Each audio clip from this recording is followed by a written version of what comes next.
divorce, singleness. He said something I've never forgotten, that a successful marriage is made up of two successful singles. Two people who can stand alone and are comfortable in their own skin, and they don't have these, but that's an ideal. I think it would be quite rare, but I think he's absolutely right in that. So as you prepared to write this book, and if you just tuned in, I'm talking with Jesse and Kara Birkey. Book very thought-provoking, very honest, and I think we have a website for you. Yes. Right? We're going to put that up there, and we'll just leave it up so that you can make note of that. So when you came to this total breaking, then did you go back in retrospect and dismantle a lot in your own thinking and in your own emotions to try to bring you to a place, I guess, of truth? Yeah, one of the big things that God did in me was, and God is so gentle in the way that he brings things to our minds. In the midst of tragedy, he healed me and carried me at times when I couldn't walk myself. Right. And even in that time, he spoke these words to me. He said, she's an idol in your life. She's an idol to you. And so I had set her up. You talk about ungodly beliefs or different things of that nature.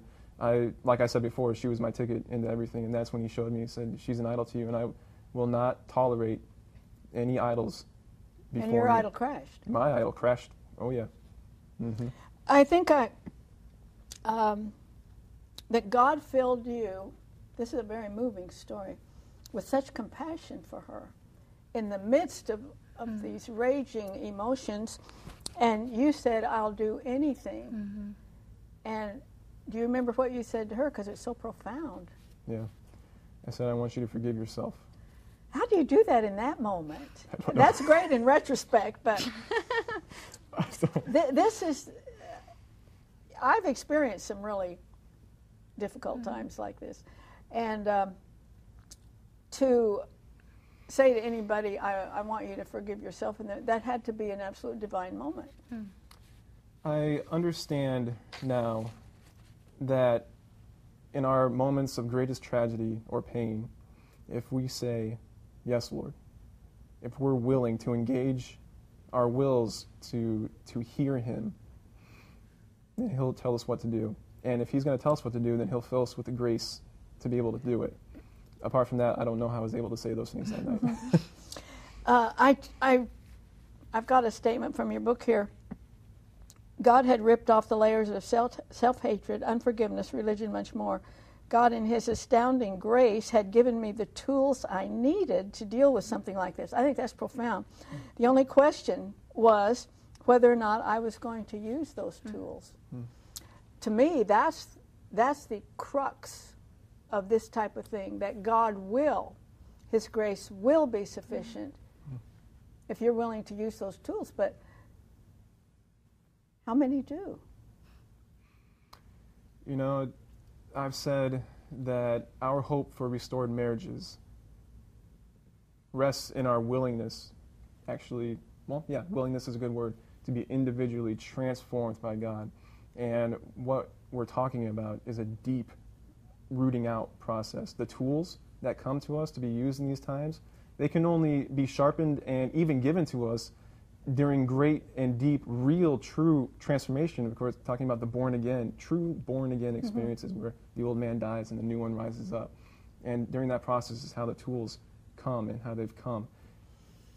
Was there a point when you knew that there was basically a completed work in your own life? Before this event or at any time? No, since. Since? It was about 9 months after she had confessed, and I had been to the pit, and I'm talking, the pit is nowhere that I ever want to go again. Hopelessness, despair, suicidal thoughts, all that kind of stuff are in the pit.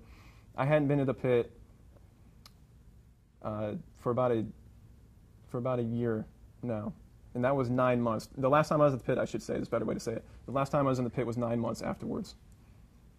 That's the time it takes to give birth. You're absolutely right. It's true. That's true. Was there a point when, by what he said, you were able to forgive yourself? That's crucial. Yeah. In the Christian life. It was definitely a process. I tried to begin that work before I even confessed, but it was kind of not possible for me because I had to be obedient to God. So after that is when I truly began to try to forgive myself. And like I said, it was a process, so it was little by little. When things would come back or when I would see him hurting all over again, it was like I would have to revisit. Right. Re-forgive myself, as I'm sure he had to, well, as I know that he had to re-forgive me at times, or at least confess that he forgave me again. So we have just a couple minutes left. Can you give us the answer to the question? Yes. What is the point? Yes.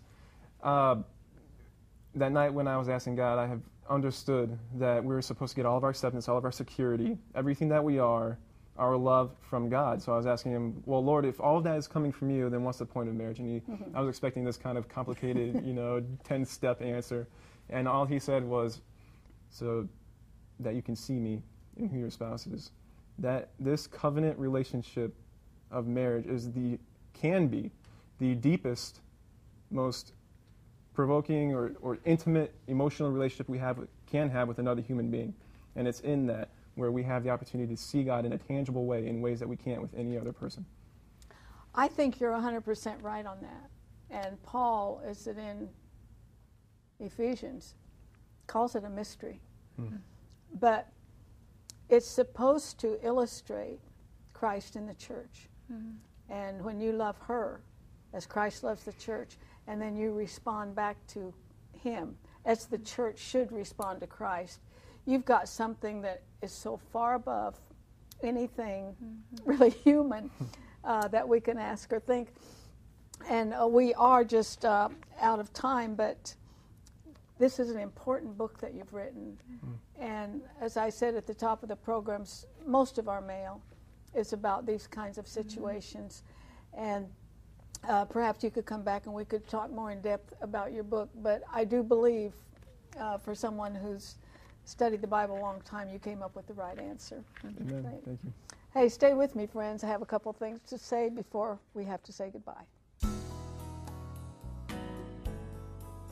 Artheline would like you to keep the following information handy. You may contact Homekeepers by writing P.O. Box 6922.